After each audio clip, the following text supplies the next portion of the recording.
El títol de la meva intervenció és Paraules i actituds de dones medievals davant les violències i les injustícies.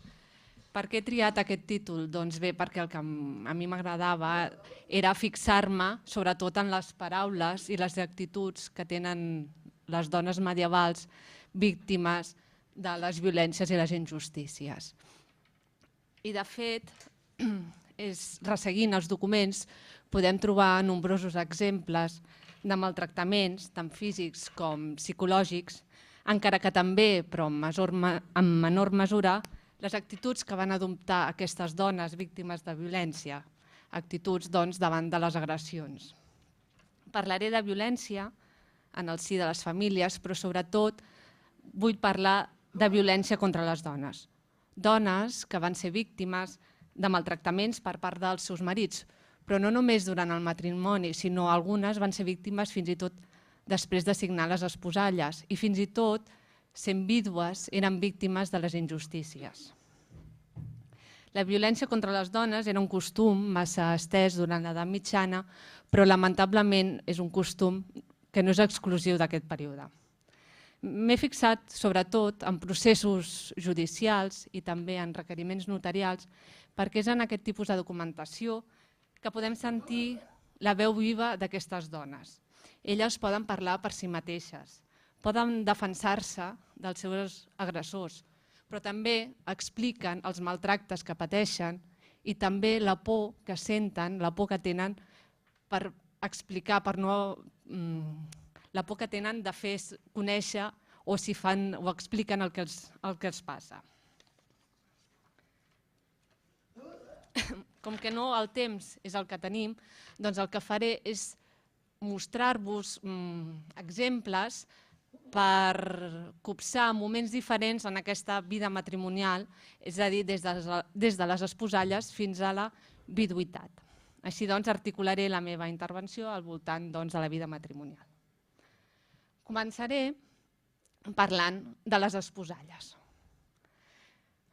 No parlaré aquí dels casaments forçats, que seria un altre tipus de violència, perquè en parlarà després la Teresa Vinyoles, però vull explicar-vos un exemple d'una noia que es deia Joana Rovira, que els seus pares van acordar un matrimoni amb un baster de Barcelona que es deia Joan Ortís. En Joan Ortís va acudir a la justícia eclesiàstica per reclamar que li fos lliurada a la dona, ja que els pares de la noia no li volien donar. I la veritat és que en tenien tota la raó de no donar-li perquè en Joan Ortís era un home extremadament violent. Així doncs, a requeriment d'en Joan Ortís, el pare de la Joana es va presentar davant del tribunal de la cúria eclesiàstica per explicar que, de fet, aquest cas ja havia estat tractat a l'Audiència Reial i que s'havia acordat que s'anul·laria el compromís. Però en Joan Ortís no hi estava d'acord. I per tant, el pare i la mare de la Joana van haver de presentar els testimonis suficients per demostrar que en Joan Ortís era un home violent i d'una fúria intolerable. De fet, en Joan Ortís havia posat en perill diverses vegades la vida de la pròpia Joana i fins i tot l'amenaçava contínuament dient-li que ell l'adobaria tal que les esquerdes dels bastons amb què la batria sortirien més alt que la finestra i que ell li donaria mala vida i la faria viure amb dolor tota sa vida. No és d'estranyar, doncs, que els pares es neguessin a lliurar la seva filla a un home com aquest. De fet, fins i tot, els pares havien estat víctimes de la violència, de les ires d'en Joan Ortís. I en alguna ocasió, fins i tot, si no arriba a ser pels veïns, la mare de la pròpia Joana hagués acabat morta en mans d'en Joan Ortís. Per tot això, els pares es van oposar enèrgicament a aquest matrimoni i van intentar que la seva filla no acabés en mans d'un home com en Joan Ortís. Per la seva part, ell també declara en aquest procés i ell diu que, de fet, ell només havia tingut un comportament gelós i que, per tant, la gelosia no podia ser un motiu de separació. No sabem ben bé com va acabar, però això que és el que podem saber, d'aquesta relació entre en Joan Ortís i la Joana Rovira. Avançarem una miqueta més i ara ens començarem a veure diversos aspectes de violència que es poden donar en la vida matrimonial.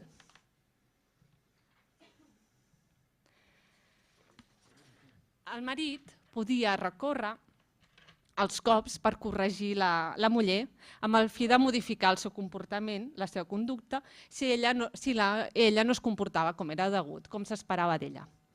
Per exemple, l'any 1474, Arnau Pol atribuïa el seu comportament agressiu contra la seva muller al fet que ella era mal parlada i tenia la casa descurada.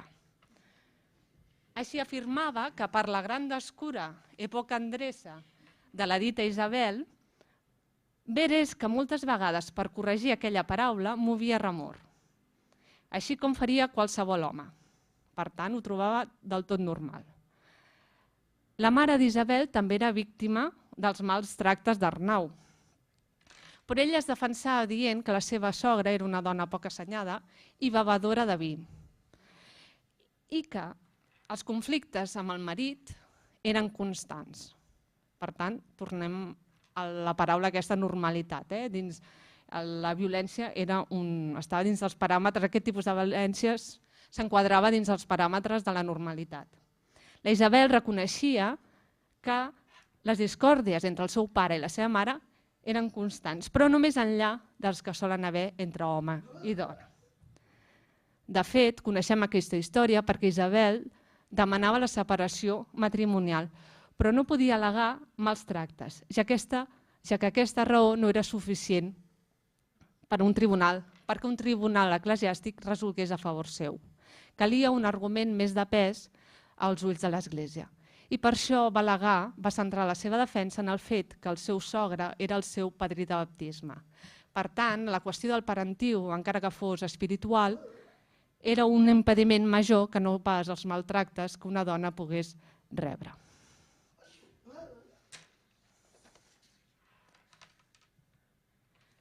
Per tant, els marits s'escudaven en aquest dret marital que tenien per pagar a la seva muller, per corregir-la, i de res servia, per exemple, que una dona acudís a la justícia per denunciar les pallisses que propinava el seu marit per corregir-la. La llei l'emparava. Per exemple, en Bernat Marcó de Gandia no entenia perquè el justícia havia admès la demanda de la seva muller a raó d'una pallissa que l'havia propinat. Ell només havia castigat la seva muller perquè no s'havia comportat adequadament. Havia gosat dir-li males paraules.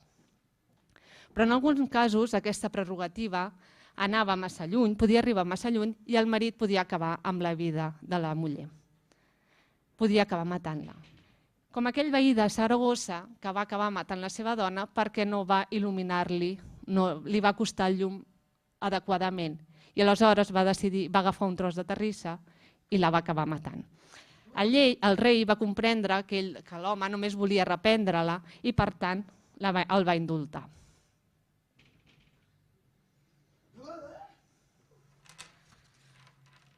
Un altre aspecte que podríem tractar és el de la repressió de l'adulteri.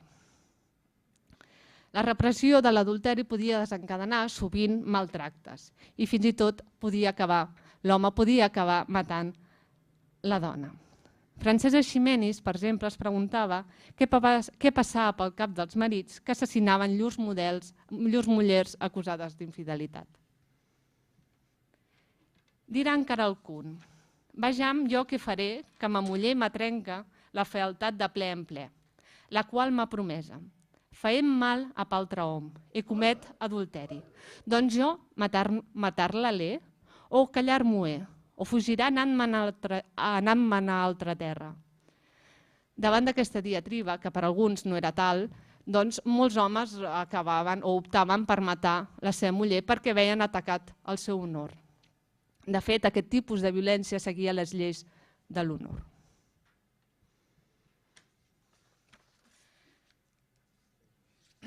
Ens centrarem ara en el cas d'Isabel, muller d'en Ramon Llussà, que era un notari de Barcelona.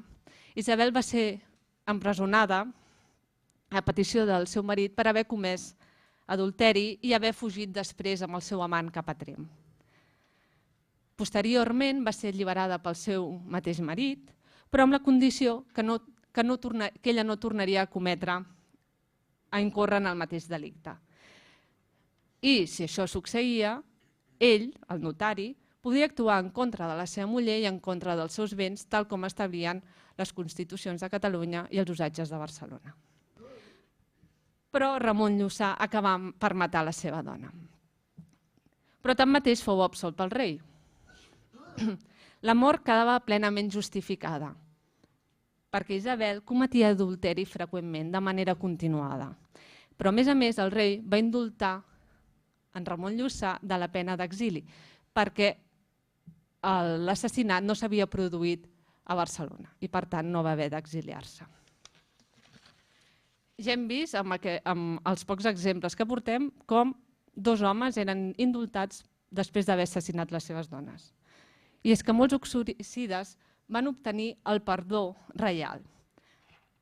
Perquè aquest tipus d'assassinat estava emparat per certa moral social, compartit per les autoritats judicials, que amb certa generositat absolien els marits assassins. No obstant, alguns autors, com el ja citat Francesc Eiximenis, es van alçar en contra dels prínceps que perdonaven els marits uxoricides. El franciscà, de fet, dedica més d'un capítol, tant al llibre de les dones com al cristià, a criticar el mercat de la mort que feien els prínceps en perdonar els marits que mataven les seves mullers sota l'acusació d'adulteri. Eiximenis acusava els prínceps de perdonar els assassins de les seves culpes, malgrat que aquesta prerrogativa només pertany a Déu. En el dossier teniu un conte d'Eiximenis, que en parlarem després, en què a la pàgina 10, si no m'equivoco, en què narra la visió d'un sant ermità a qui se li apareix la següent escena. Se li apareixen 100 homes que es presenten davant de Jesucrist acusats per 100 àngels que representaven a 100 dones que havien estat assassinades pels seus marits respectivament. Jesucrist pregunta com s'havia produït tan mal i els àngels responen: Senyor, cadascuna morta la sua, la muller s'entén, per diverses vies, segons les usances de llurs terres. I diu que llavors Jesucrist dir-los qui els havia dat a ells llicència de matar les mullers, i els cuns dixeren que lo príncep. Respòs Jesucrist: i com pot algun príncep dar llicència a algun de matar altre, si doncs no hi ha al mig procés jurídic com lo príncep no sia senyor de la llei, mas servidor, executor i ministre? Com que després en parlarem, no us explico com s'acaba, però fixeu-vos que Eiximenis era totalment rebutjava, en certa manera, en parlarem potser una mica més, la violència contra les dones. I sobretot el paper que jugaven els prínceps, les autoritats, en perdonar, en absoldre tant a la lleugera els assassins, els uxoricides. Però bé, ja hem vist també que les dones també acudeixen a la justícia per poder fugir de la violència. Una altra de les opcions que tenien era fugir de casa, abandonar la llar conjugal. Fugir de casa era una de les poques escapatòries que les dones podien tenir, però no sempre era tan fàcil. Necessitaven tenir el suport, per exemple, dels pares o d'algun familiar que les acollís. I, de fet, coneixem que moltes d'elles o algunes d'elles fugien perquè tenim les denúncies dels marits que diuen o que volen que torni la dona a casa per complir amb el seu deure conjugal o, si no, que siguin excomulgades. Per exemple, coneixem una Eulàlia que se'n va anar a casa dels seus pares perquè el seu marit la maltractava i, a més, la deixava sense provisions quan el marit marxava de casa perquè era mariner. O sigui, devia estar unes temporades llargues sense poder menjar. Però, de fet, ella el que va fer va ser comprar-se un teler amb els seus propis diners per poder treballar i poder subsistir. I, de fet, quan va marxar de casa se'n va endur també el teler. De fet, quan marxaven de casa, moltes s'enduien tot allò que podien, sobretot si no tenien gaire recursos ni familiars que les emparessin, per poder subsistir, i moltes d'elles també eren denunciades pel fet d'haver-se endut alguns béns de casa. Avançaré també una mica més i parlaré ara de la violència que patien les vídues.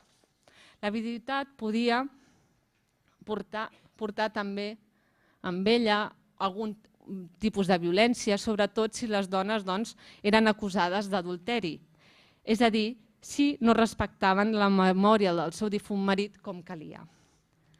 Parlaré de Caterina Dulcinelles, una dona de la burgesia barcelonesa, que va ser, a mitjans del segle XV, va ser detinguda i posteriorment empresonada a la Casa de les Repenedides, per ordre de la reina Maria de Castella.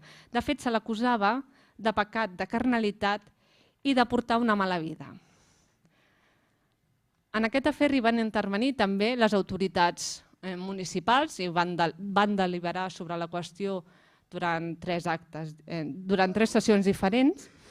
I, de fet, el fill de Caterina va sol·licitar als consellers de Barcelona que intervinguessin en aquesta qüestió per tal d'evitar l'escàndol públic que suposava l'empresonament de la seva mare. Així doncs, els consellers van delegar en la persona d'en Berenguer Llull perquè mitjancés amb els amics de la dita Caterina, perquè de fet havien estat aquests amics, aquests suposats amics, que l'havien denunciada. Aleshores, així les coses, la reina va tornar a intervenir en l'afer i va ordenar que el veguer tragués de la Casa de les Repenedides la dita Caterina amb la condició que els amics escollissin un lloc adequat per la seva reclusió. Però Caterina va demanar que no fos treta al convent i així va prendre part en l'assumpte. De fet, encara no havíem sentit, durant tota la documentació no se sent la seva veu. D'aquesta dona sí que no sentim la seva veu, només en aquest moment, en aquest gest, en aquest acte de rebel·lia, que ella decideix quedar-se a la Casa de Repenedides. I, de fet, aquest és un acte, com us deia, de rebel·lia, perquè és l'única forma que ella té per enfrontar-se als amics, a la família, a les autoritats que disposaven lliurement del seu cos en contra de la seva voluntat. Finalment, els consellers van optar per treure-la de la Casa de les Repenedides, però calia que algun amic es fes càrrec d'ella. I si això no era possible, és a dir, si cap amic se'n podia fer càrrec, doncs havia de ser reclosa en algun monestir de clausura o bé a les egipciaques, que si recordeu en vam parlar l'altre dia. Però sembla ser que cap d'aquests amics que l'havien acusada de grans deshonestedats, de bogeria i de vicis la va acollir i va acabar a la Casa de les egipciaques. Realment no sabem quin delicte va cometre, és en si un delicte sexuat, però en cap moment s'especifica quin és aquest delicte que va cometre Caterina. I de fet se la tracta així perquè ella no va actuar tal com s'esperava que actuï una dona vídua, tot i que als nostres ulls era una dona lliure. I de fet això és perquè el control marital s'estenia més enllà de la mort amb l'ajuda dels parents, la família, els parents, els amics i les autoritats. Acabaré parlant de les segones núpcies, que de fet les segones núpcies constitueixen un matrimoni igual que qualsevol matrimoni amb primeres núpcies. Hi poden haver els mateixos tipus de violència, però hi ha un element diferenciador. Aquest element diferenciador són l'existència de fills d'un primer matrimoni. I per això us vull parlar del cas de Margarida, vídua de Pere de Caulelles, que va rebre un requeriment notarial del seu marit, en el qual li demanava que havia de treure immediatament els seus fills de casa. Imagineu-vos l'escena, Margarida obre la porta i es troba un escrivent acompanyat de 2 notaris. I aleshores, en veure de què anava el tema, es va negar a sentir les paraules que li volia llegir l'escrivent i va fugir corrents, escales amunt per no haver d'escoltar. I va dir: grada era la farina, com la farina a la carta. Grada era com la farina a la carta. Amb aquestes paraules entenc que el que volia donar a conèixer al seu marit és que no conferia cap valor al requeriment. La situació devia ser desesperant per a Margarida ja que, tal com he dit, el seu marit li notificava que havia de treure els fills de casa.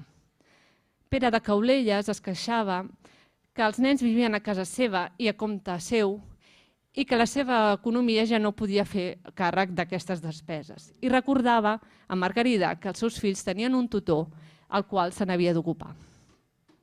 La situació entre aquest matrimoni devia ser angoixant, per haver de recórrer a un notari que intervingués en la decisió del marit de fer fora de casa 4 infants. El document no ens parla de maltractaments, però sí que podem deduir una situació de gran violència, encara que no física, entre tots dos. Com hem vist, la reacció de Margarida va ser fugir corrents per les escales per no haver d'escoltar les paraules del seu marit, que segurament no era la primera vegada que escoltava. Lamentablement, com en molts altres casos, tampoc sabem com va acabar aquesta història. Però és cert que aquest document és una mostra ben clara de com una mare es negava a separar-se dels seus fills i lliurar-los al seu tutor. Les exigències del marit eren massa grans perquè la pau regnés en aquella llar. I acabo ja, només dient que, com hem vist, podem trobar en la documentació nombrosos exemples de relacions tormentoses, d'agressions, de maltractaments, però també vull dir que trobem mostres de relacions pacífiques, d'entesa entre un home i una dona, i per tant ja proposo des d'aquí, Teresa, el proper projecte parlem d'amor, perquè la violència està bé, però sobretot el que volia acabar destacant és la intervenció de terceres persones a favor de les dones víctimes de la violència. Algunes dones van trobar el suport de llurs pares i mares, familiars, amics i veïns, en contraposició d'aquells pares, familiars i amics que van optar pels cops abans que la paraula, que van anteposar el seu honor a la vida d'una dona. M'agradaria subratllar també les respostes de les dones davant dels maltractaments, accions que van dur a terme algunes d'elles per poder escapar de la violència. Moltes d'elles van acudir a la justícia per demanar la separació dels seus marits, per defensar els seus drets i els dels seus fills. Altres dones van abandonar la llar per no haver de conviure més amb el seu agressor. És gràcies a la possibilitat que van tenir de cridar, de protestar, de fer sentir la seva veu, que avui podem conèixer les seves històries. Gràcies.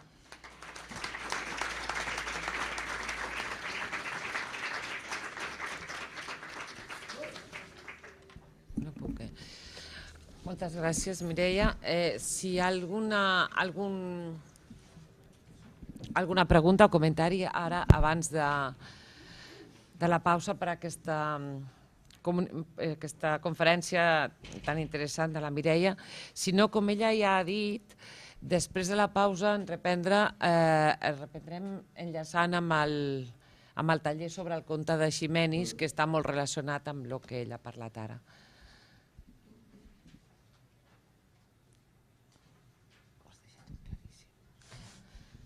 Allá. Si yo puedo hacer una cuestión para las dos presentantes, si puedo. Las dos presentaciones ha hablado un poquito de la voz de las mujeres. Y eso, mi pregunta es, si las mujeres en los documentos judiciales tienen, en los procesos, tienen que como confeccionar sus, lo que dicen, según el lenguaje de derecho, digamos. Y mi pregunta es, si tenemos, como historiadores, si tenemos esperanzas para realmente saber, para realmente oír las voces de las mujeres en realidad, o si están tan mediadas, no solamente por ejemplo, los padres o los abogados, pero también por el mismo derecho, por tener que presentarse como tal, como mujer respetable, como tal y cual. No sé si lo digo muy claro, pero si puedes empezar con este.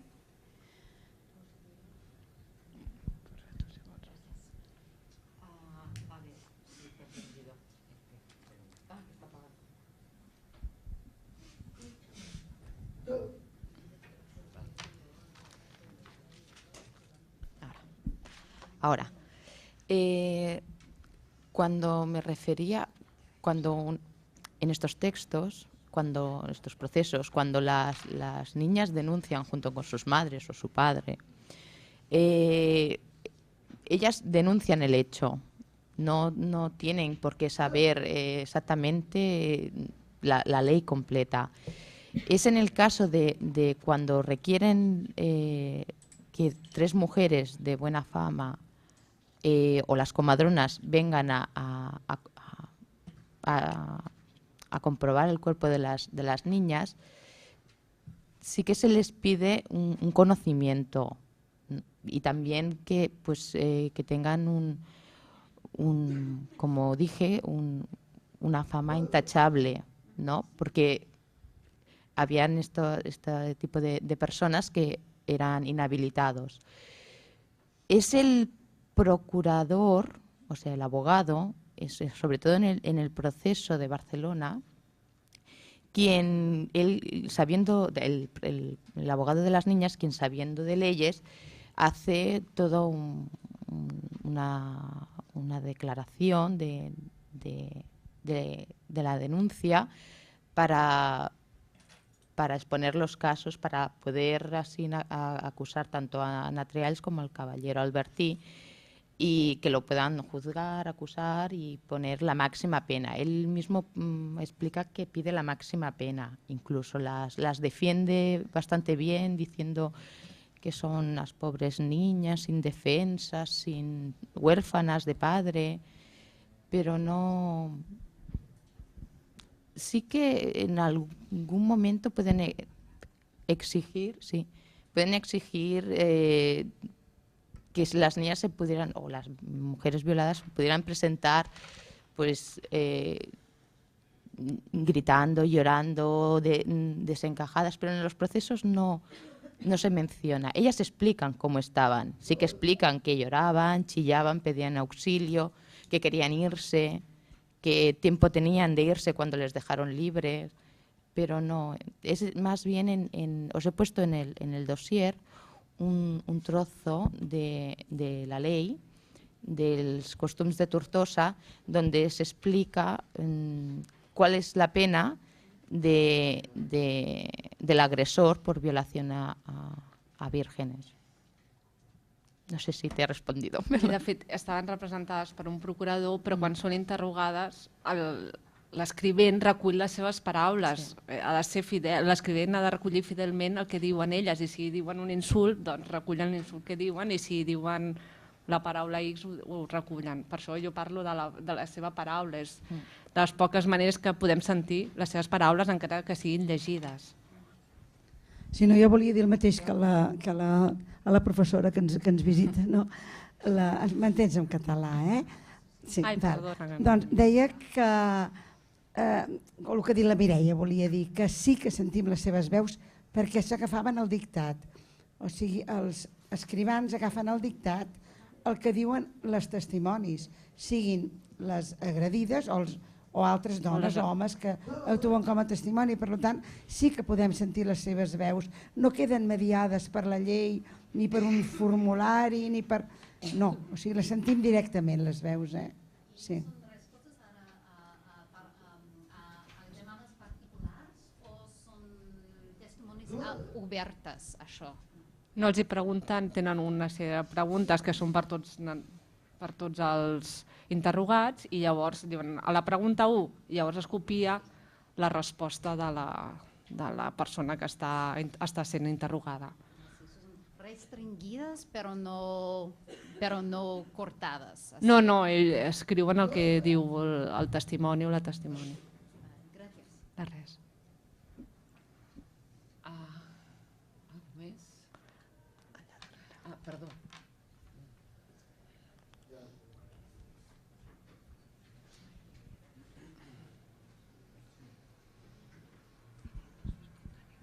Sí, en relació a les vídues, a la violència contra les vídues, que al cap i a la fi jo no he acabat de veure quin era el tipus de violència exercida en aquest tipus de violència física.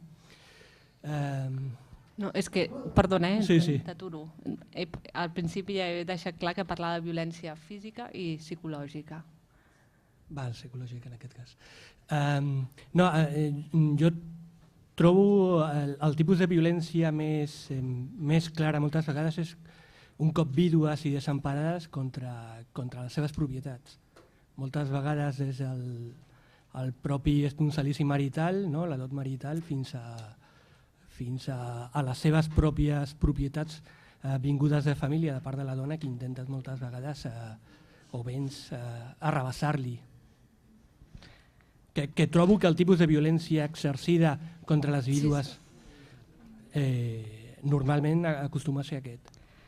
Bé, de fet ja comença estant casades perquè com no m'he volgut, no em podia estendre, no? Per exemple, en el fet que...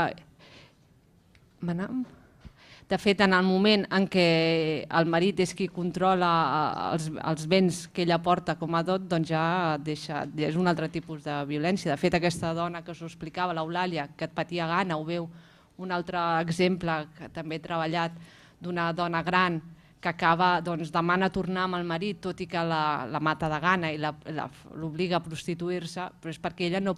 L'home, primer, que s'ha malvengut els béns per tenir ingressos, però els béns d'ella, per tant, és un altre tipus de violència i depèn de les vídues, això és com tot. Si tenen uns béns parafernals i en els capítols matrimonials queda ben establert les condicions i depèn del marit. Però sí que és veritat que, de fet, la llei més o menys les empara amb la tenuta, és a dir, que poden viure dels béns del marit sempre que n'hi hagin, fins que no recuperin el dot i l'esponsalici, que sí que és per elles. Que de fet després haurà de passar a transmetre als fills o a qui hagi establert el marit, però és per ella. No sé si t'he respost. No, la pregunta potser hauria d'haver estat que si t'havies trobat exemples d'aquest tipus i més o menys... D'aquest tipus de... Sí, clar, moltes han d'acudir a la justícia per reclamar el dot. Per exemple, les que es volen tornar a casar, que necessiten recuperar el dot per poder invertir-lo en un nou dot. Per exemple, sí. Sí, jo voldria preguntar, en el cas del divorci tenien les mateixes possibilitats d'esquivar la legalitat, tant riques com pobres? D'esquivar la legalitat. O sigui, tenien les mateixes possibilitats legalment? Bueno, no hi havia divorci tal com l'entenem nosaltres, no, era una separació, diguéssim, n'hi ha que acudien, intentaven acudir a un tribunal eclesiàstic, però si no també podien separar-se i de mutu acord. Però el divorci és un invent més modern. O més antic, sí, també. Però sí que se separaven, perquè deixaven la relació i sobretot vivien cadascú per la seva banda, si podien.